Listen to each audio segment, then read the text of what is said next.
everyone, today we're going to talk about inscribed angles. Inscribed angles, that would be an angle formed by two chords with a common endpoint.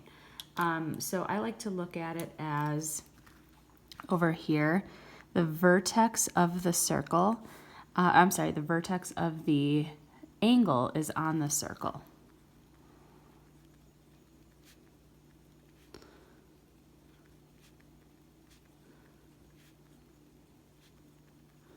That's the most important part. So you'll notice that it's made up of two chords, okay? In this particular example, one of the chords is a diameter, but it doesn't have to be. It could look something like this, where we have a circle,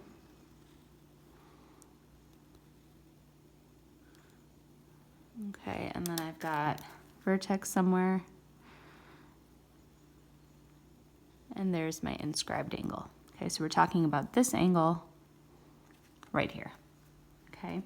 Now the intercepted arc, we've used that word intercepted before, but it's the arc formed by an inscribed angle. Basically, it's the arc in between the endpoints of that angle, okay? So we say intercepted because it's kind of like it's caught by the angle, okay? So our inscribed angle theorem tells us that the measure of an inscribed angle is equal to half the measure of the intercepted arc.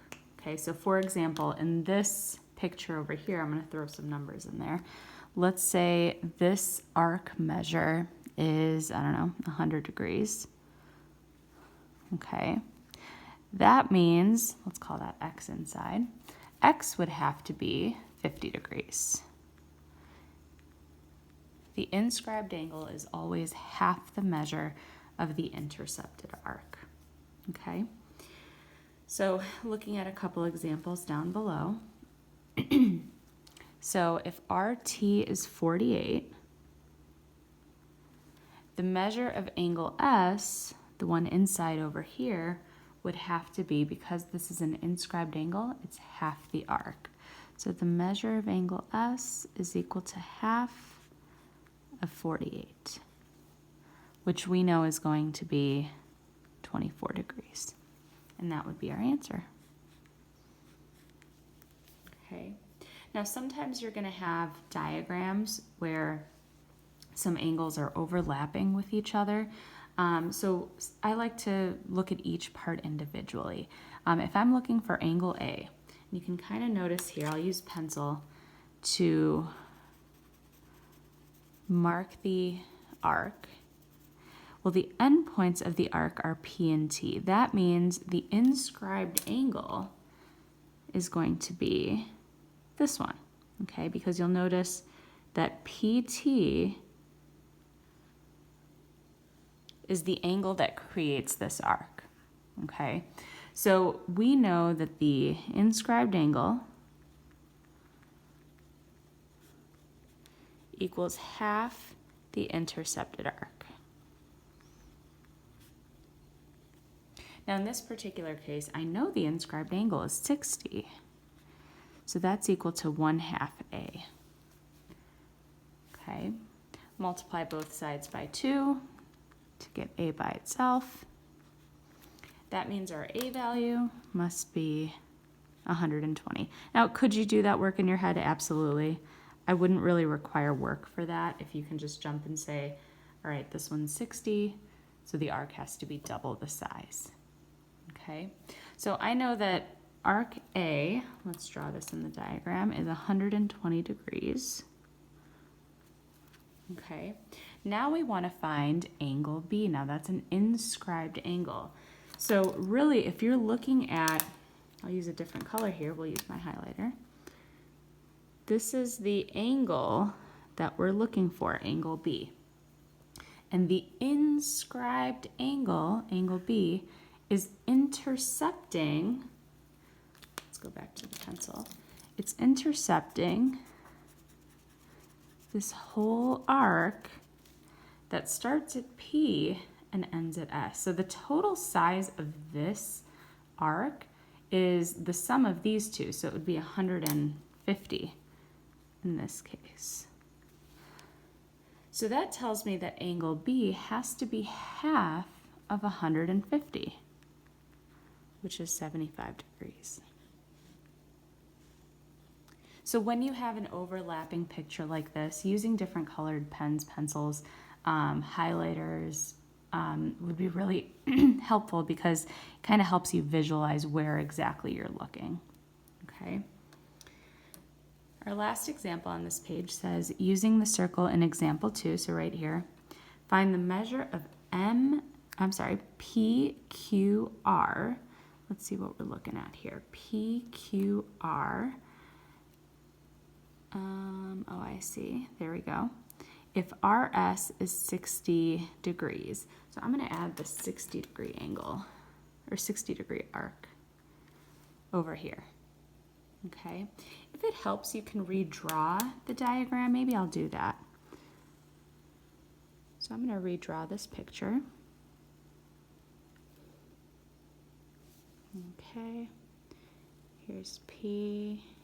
Here's Q. Here's R. Maybe we won't draw the whole thing because really all we're looking for is PQR.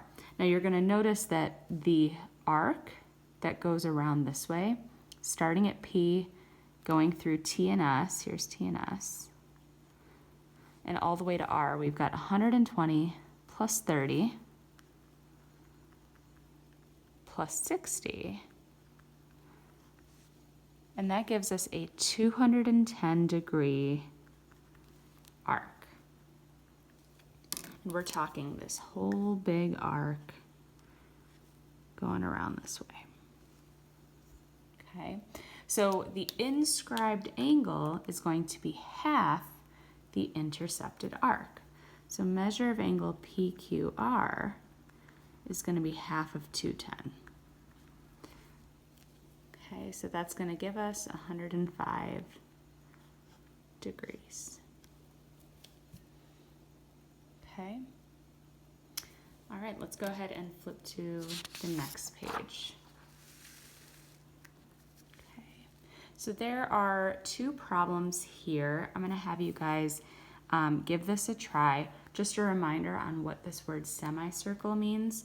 A semicircle is half a circle. Okay, or 180 degrees in terms of its measurement.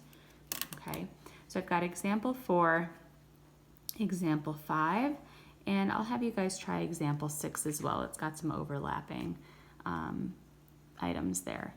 So go ahead and pause the video and give these problems a try, and when you come back, I will post the worked out solutions.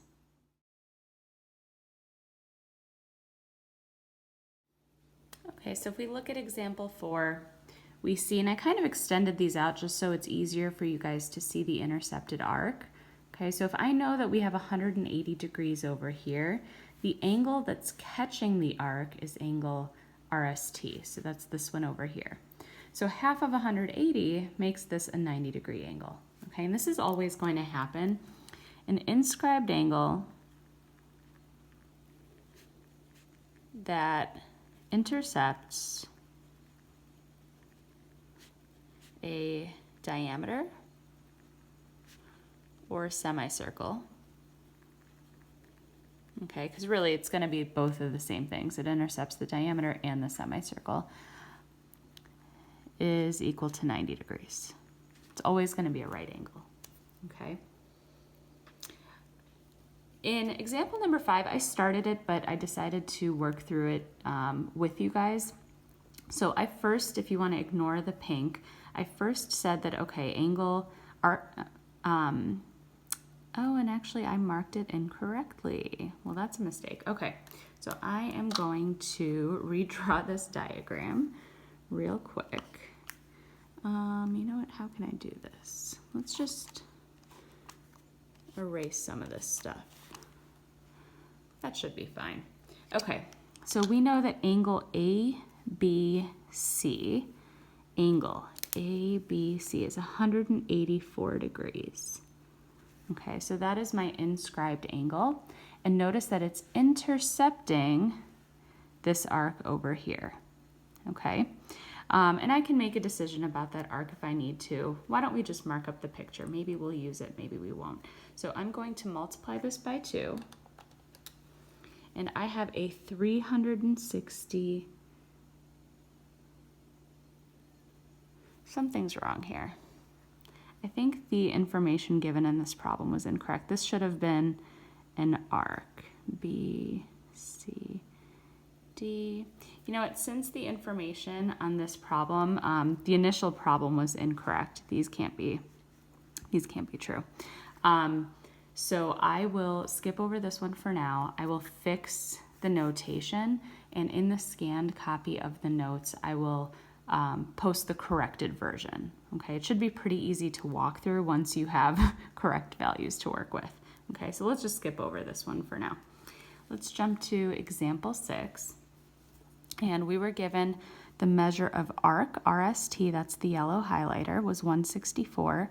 So the inscribed angle intercepting it, notice that's angle RVT, or angle V, is going to be half that size. Okay, now the second part of this, I have the inscribed angle SPU is 79. So what's the measure of the intercepted arc? It's going to be twice the size. So I just doubled 79 and I got 158. Okay. Now this leads us to 3 of our corollaries for inscribed angle theorem. Corollaries are just like a subset of the theorem. So our first one says that 2 inscribed angles that intercept the same arc are congruent. So for example, if you guys are looking at this picture over here, you'll notice that angle S, this angle over here, okay, the arc that it's intercepting is, actually I'll use pencil here, is arc RU. Okay, now there's another angle. If you look at angle T, it's also intercepting this exact same arc. So let's say this arc was, I don't know, 70 degrees.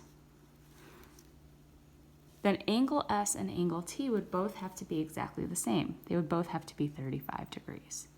Okay, reason being they're intercepting the same arc. And a lot of times you'll see this with overlapping angles like that. Our second one we've already talked about, an angle inscribed in a semicircle is a right angle. So if RS is 180 degrees, then this would have to be 90. Okay. And finally, the opposite angles of a quadrilateral inscribed in a circle are supplementary. That actually was supposed to be what example 5 was getting at. Unfortunately, because the numbers were wrong, we have to just fix that. But I'll show you an actual example here. Let's put some numbers in. Let's say that this angle here is 85 degrees. Okay, so if angle R is 85 degrees, we're being told that opposite angles in a quadrilateral that's inscribed in a circle are supplementary.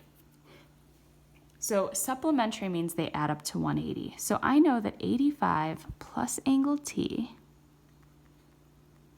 would have to equal 180. That tells me, doing some subtraction in my calculator, that angle T is 95 degrees.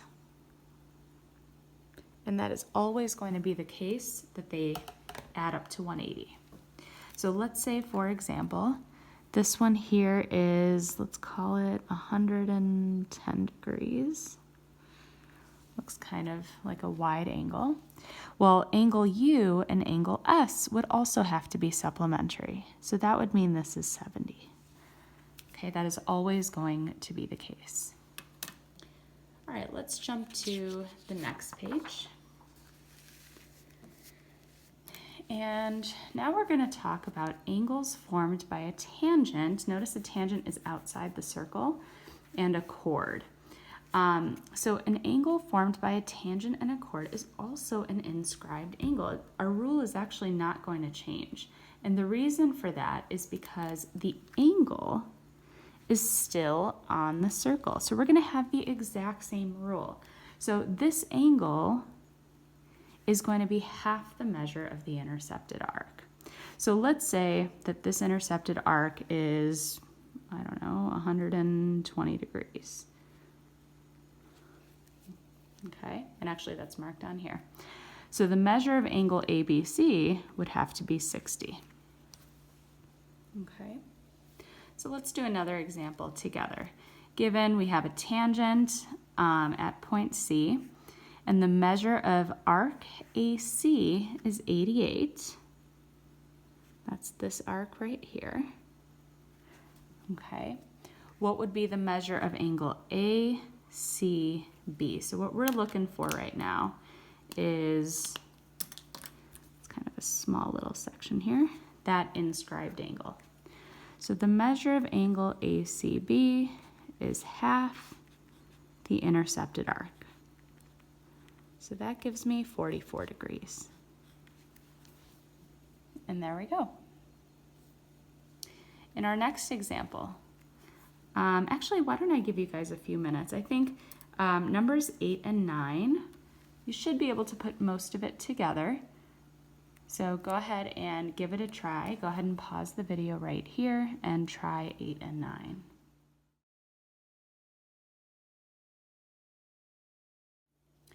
I will work through both of these problems together. So we have a tangent line. Now I know that this inscribed angle is 50 degrees. So that tells me that arc XZ, which they're not asking us for just yet, but we'll still write it down. Arc XZ would have to be twice that length. So I'm going to call this 100 degrees. Okay. Now, I can actually find this last arc just by subtracting from 360. We know the total number of degrees is 360. So we're going to do 360 minus 100 minus 196, and that's going to give us 64 degrees. So my last arc here is 64. Now that's useful because if they're asking us to find the measure of ZXV, first of all, that's this angle right here. We know that this one is going to be half of 196. That's great. So that is a 98 degree angle. And VXW is over on this side. So that's going to be half of 64. So it was a little bit easier to find all of our missing measurements first, and then you can find what they're asking for. Okay? Now, looking at these bottom couple examples, angle 1, if you look carefully, notice that angle 1 is intercepting a semicircle. This is a diameter cutting through, so we know this total degree measure is 180 degrees. Okay, there is some other stuff in the picture, obviously, that's throwing us off perhaps, but I know that the intercepted arc is 180 degrees. So that makes angle 1 90. No extra work to do. Okay, now if they had asked for, let's say, this angle over here, well, if this is 40, I would have, actually, let's find that. Let's call this A, B, C. Let's find the measure of angle ABC. I would have a 20 degree angle up top, because that intercepts 40. I would have a 35 degree angle down below, because that intercepts 70. Notice 35 is catching 70. So my total degree would be 55. Okay, now they didn't ask for that, but if they did, notice that the extra information would help us find that. Okay, now finally, we've got angle 2 over here.